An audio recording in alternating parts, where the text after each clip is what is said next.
Great video. Love those music recommendations too. Those albums meant a lot to me back in the day. Hey, I just wanted to say thanks for the support, and if you enjoyed my music suggestions last week, stick around till the end of this video, because after we talk about watches, there will be some more music suggestions. Their products don't become worthless because it's a part of the cultural zeitgeist. Now, in my mind, there's probably two things that can, or at least have been, regrets for me.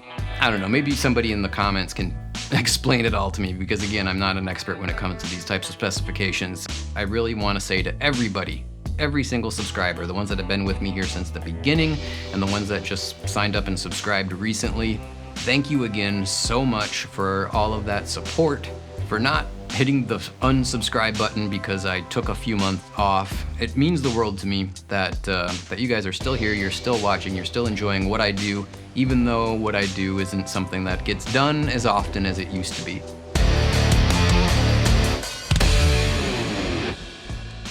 What's up, everybody? I'm Guy. This is just Bluefish Watch Reviews, and yeah, it is my weekly Sunday with Guy episode number 16, as a matter of fact, and I will say weekly because I don't do these every single week, but I did do one last week. You guys seemed to really enjoy it. There was a lot of questions and comments, and a lot of views on that video, so I'm gonna try to keep that ball rolling, and I'm gonna go ahead and I'm gonna do another Sunday with Guy episode today. So yeah, thanks everyone for all that support. Let's dive into the questions in the comments and get this ball rolling.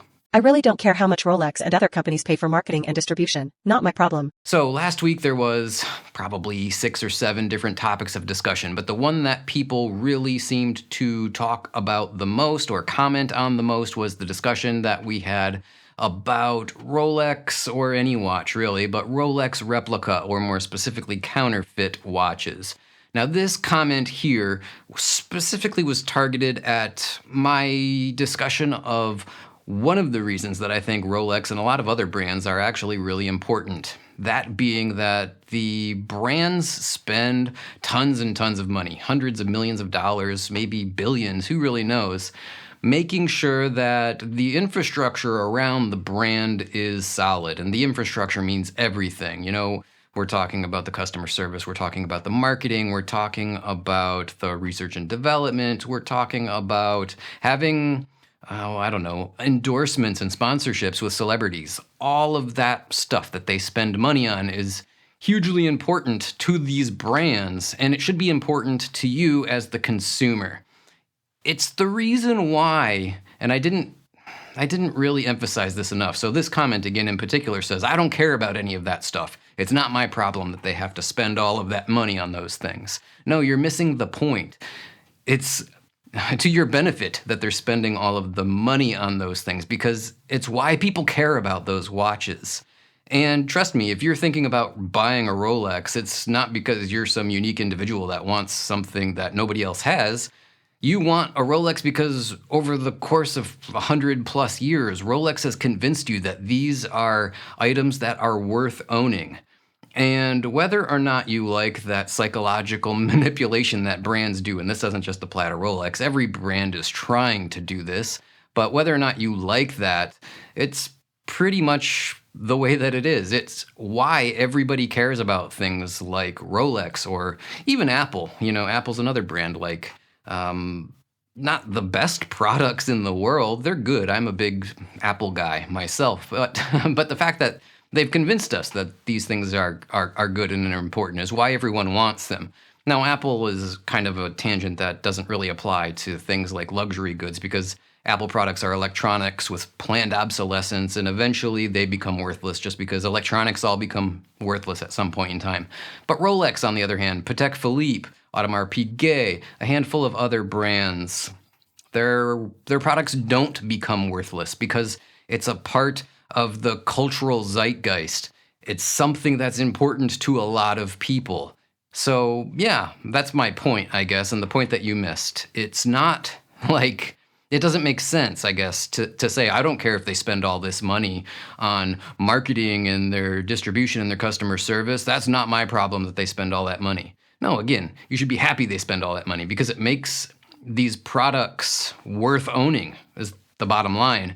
And, even if you're never going to sell it, even if you're saying, well, I don't buy watches and I don't sell them and trade them, I buy them for me, so it doesn't matter. All that stuff doesn't matter. It does matter, because someday you're going to pass away, and somebody, hopefully your children or somebody that's important to you, will inherit these things. And the difference between them wanting to have that in the future or not isn't necessarily that it still has value, it's that it has importance. Some of those points of importance are like, oh, this was Dad's watch, and this watch was important to him, therefore it's important to me. But also, this watch is a Rolex, and it is a culturally important thing. So that's why people would want to inherit them. That's why they still have value to people. So yeah, you missed the point. I guess that's my bottom line. Omega 1861. I prefer it to the new version too. I miss that watch. All right, that comment from longtime viewer and subscriber Valera Scotland. I just wanted to say thanks for that. And yeah, I recently did a video comparing the Omega Speedmaster Moonwatch to the Omega Speedmaster 57. I just posted that a day or two ago, so if you guys didn't see it, you should check that out. But this comment is in reference to that, and Valera saying that they missed their 1861 Speedmaster. I believe what they said was that they don't have it anymore, if I understood that correctly. I also had an 1861 Speedmaster, and I don't have mine anymore either. I sold it maybe 2 or 3 years ago. And this kind of brought up the idea for me of like watch collecting regrets and mistakes. We all make mistakes in life, whether it's with our watch collections or things that are much more important. But I thought, hey, let's go ahead and touch on this concept or this idea of like regrets when it comes to watch collecting. Now, in my mind, there's probably 2 things that can, or at least have been, regrets for me.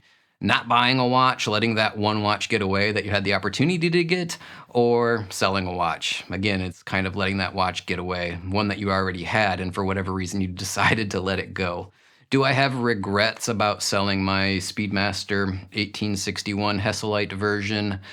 I do a little bit. It's weird because like it's such a great watch. It's got so many things going for it. The beautiful dial, and like, it's not ornate. It's not beautiful in like a conventional sense. It's just so perfectly balanced. It's so the design is so good. I just absolutely love that dial. Kind of similarly, the Hamilton Khaki Field, that black dial that's very technical. It looks like an instrument. I like that instrument looking dial. I don't know why. It's just something, it does it for me. So yeah, that's one of the reasons why I kind of have regrets about having let that watch go. I do wish I still had it from time to time. On the other side of that coin, I think about like, well, why did I let it go?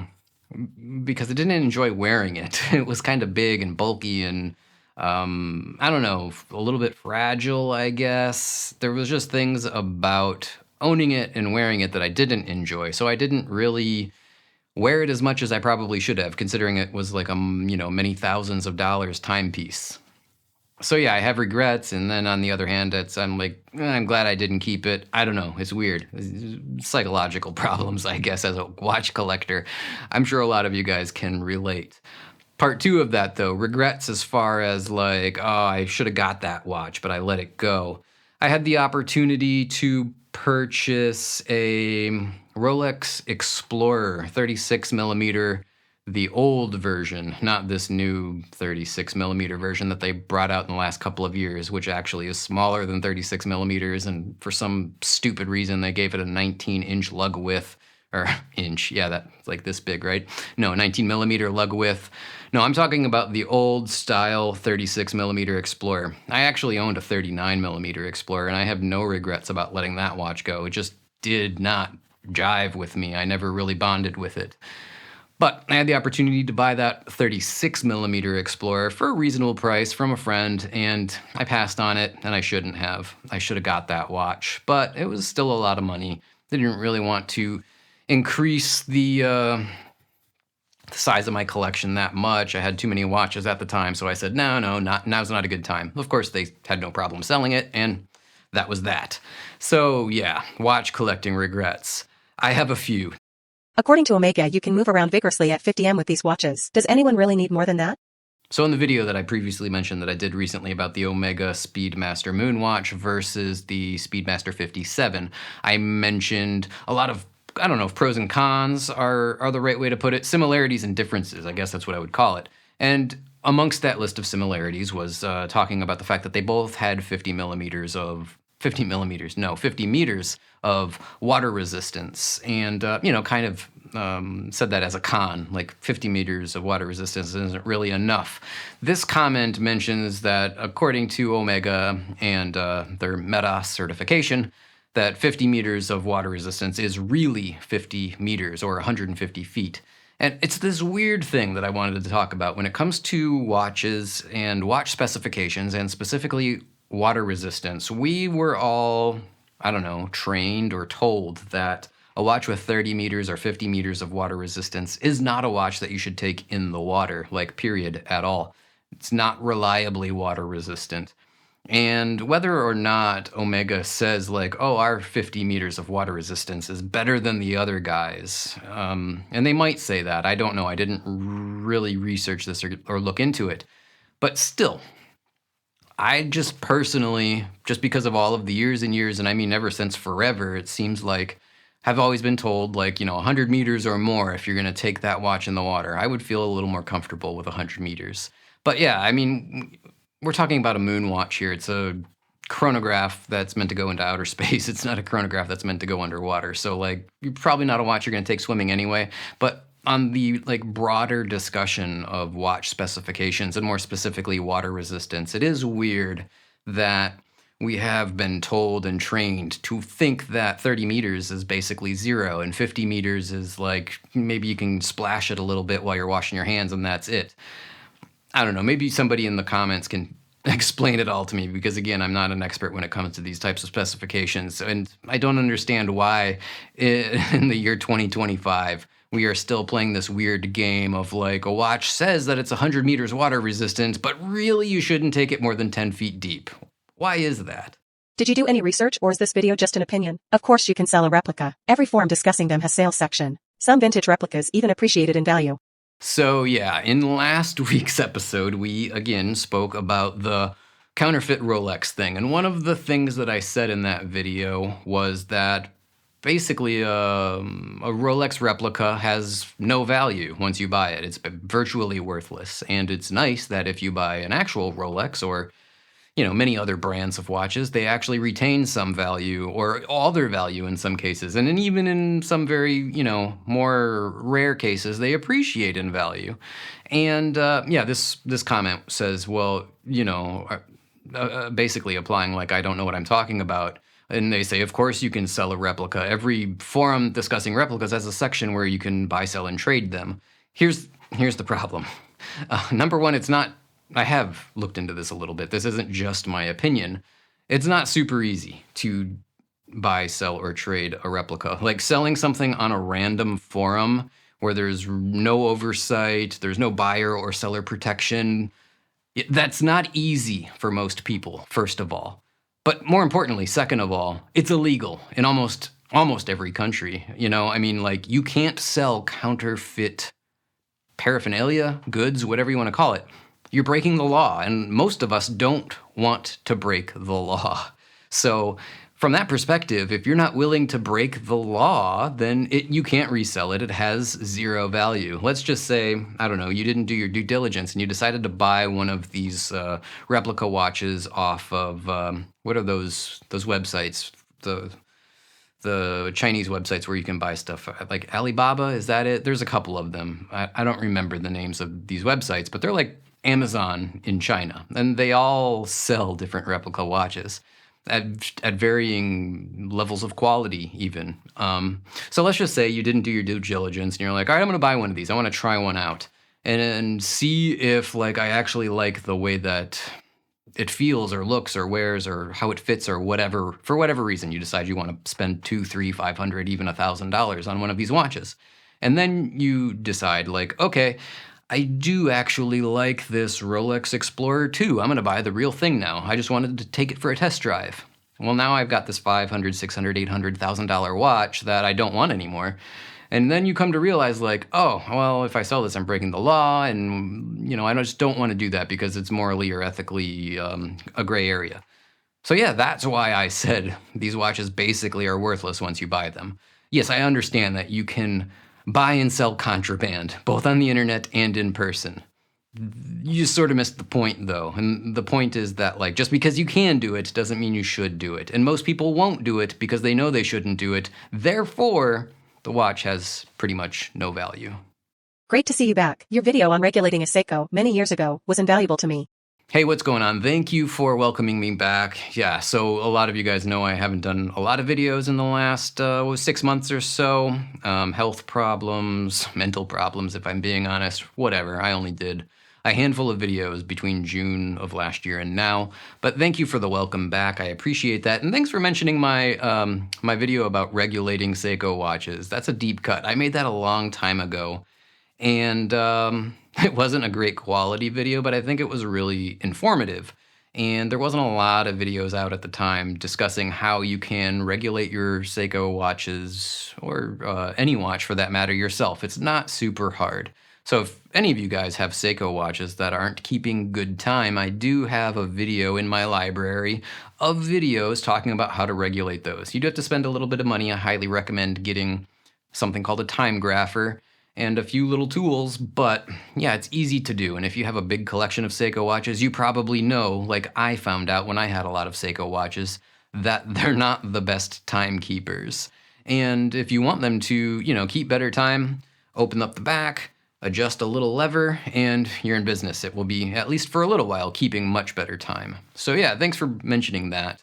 And thanks for watching it. Again, I'm I have all these old videos and I forget about them, and occasionally I'll get a comment like this where it's like, oh yeah, I remember I did do that.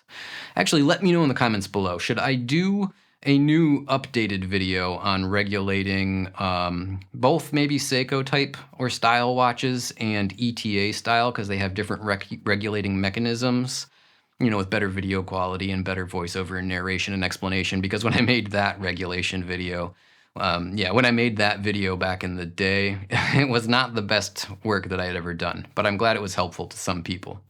Why wouldn't you just buy a high-accuracy quartz?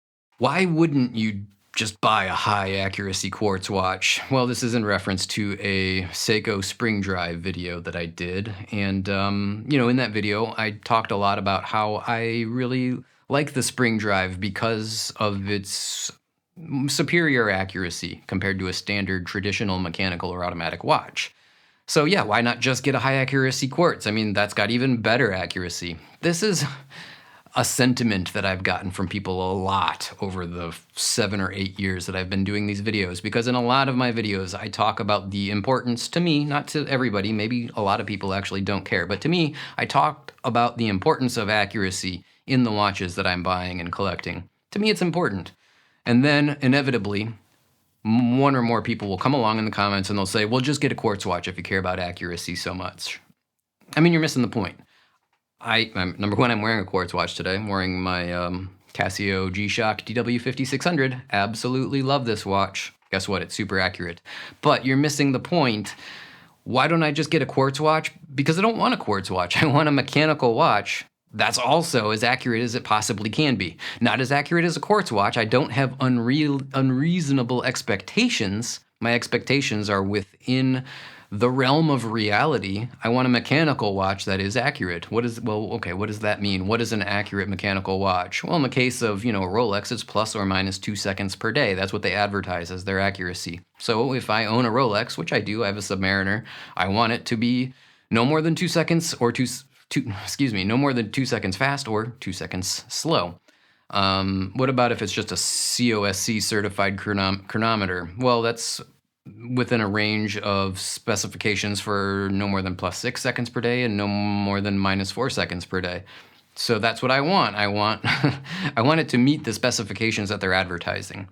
I'm not, again, being unreasonable. I don't want it to be like plus 1 second a month. I don't have ridiculous expectations, but I want it to work as good as it possibly can for what it is. Number two, again, why don't you just buy a high accuracy quartz watch? Well, I don't have a problem with quartz watches. I have a couple in my collection currently.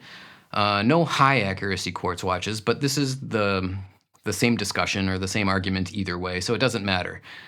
So saying, yes, I have some quartz watches and I do like them. Why don't I just buy one? Again, when somebody makes this argument when I talk about accuracy, Because mechanical watches are cooler, let's be honest. Like, there's something about the mechanical nature of the watch that is probably why almost all of us are here watching this video and collecting watches in general.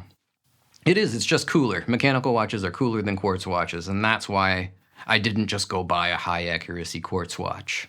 I was a very recent subscriber before your leave. Glad you're back. Hope your health is better. Hey, Edmund Porter, thank you for this comment. I'm so glad that you were willing to both subscribe to the channel and that you'd mentioned I had a leave of absence and that you're glad I'm back. I'm glad that you stuck around and waited for me. I really want to say to everybody, every single subscriber, the ones that have been with me here since the beginning and the ones that just signed up and subscribed recently, thank you again so much for all of that support, for not hitting the unsubscribe button because I took a few months off. It means the world to me that you guys are still here, you're still watching, you're still enjoying what I do, even though what I do isn't something that gets done as often as it used to be.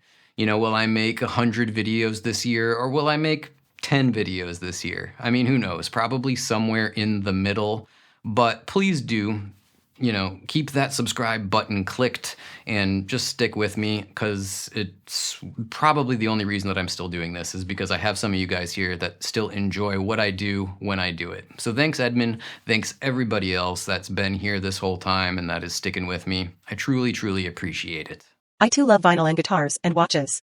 All right, and that brings us to the end of the video and my vinyl and or music recommendation. So I got into collecting records, vinyl records, about, a year or two ago. And in last week's video, I talked about a couple of my records in my collection, too, that I really liked. We talked about Nine Inch Nails' Pretty Hate Machine briefly and Tears for Fears. So today I wanted to talk about another record that I got not too long ago. It is this record right. Whoa, almost dropped it. Actually, it's just, luckily, just the sleeve, so it's not like anything would have gotten too damaged. But a record that I absolutely love. This is A Perfect Circle. The album is their first album, their freshman album. It's called Mer de Noms. And I absolutely love this.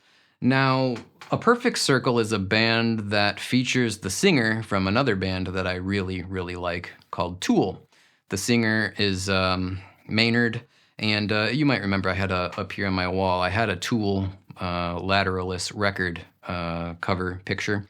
I took that down and swapped those out recently. But anyway, I'm a big fan of Tool, and I am a big fan of A Perfect Circle as well. It's a little bit of a different vibe than Tool. I can't really describe it. This is more like, I'm just going to put this on and just kind of like chill out and maybe like just, drone off on my thoughts, and it's easy to just like let this become part of the background music or the background noise, and you don't have to like as intently listen to it as Tool. Tool is really a very complicated, very progressive, very technical kind of music with crazy time signatures and stuff, and this has elements of that. But considering that the majority of the band members for A Perfect Circle are not the same members from Tool, it definitely has its own vibes, but having the same singer kind of also brings them together to have some similarities as well.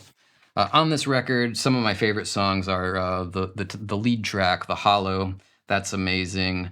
Of course, Judith is probably the biggest hit from this record. And then Three Libras. Something about that song. It's this beginning kind of acoustic, clean-sounding intro.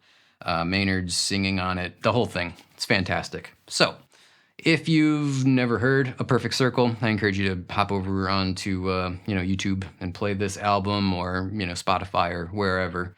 Highly recommend buying it on physical media. I'm really kind of like pushing the idea of like, let's own our media again. I don't like the idea of renting media, and when you buy digital copies of songs that you're only able to stream if you're connected to Spotify or connected to Amazon Music or connected to whatever service, then you don't truly own it. So buy records, buy CDs, and buy movies on DVD or Blu-ray, and own physical copies of your media, because they can take it away even if you've paid for it at any point in time if they want to. So yeah, that's my recommendation, and that's why I'm talking about my record collection. Plus, I just want to share the music that I love with you guys.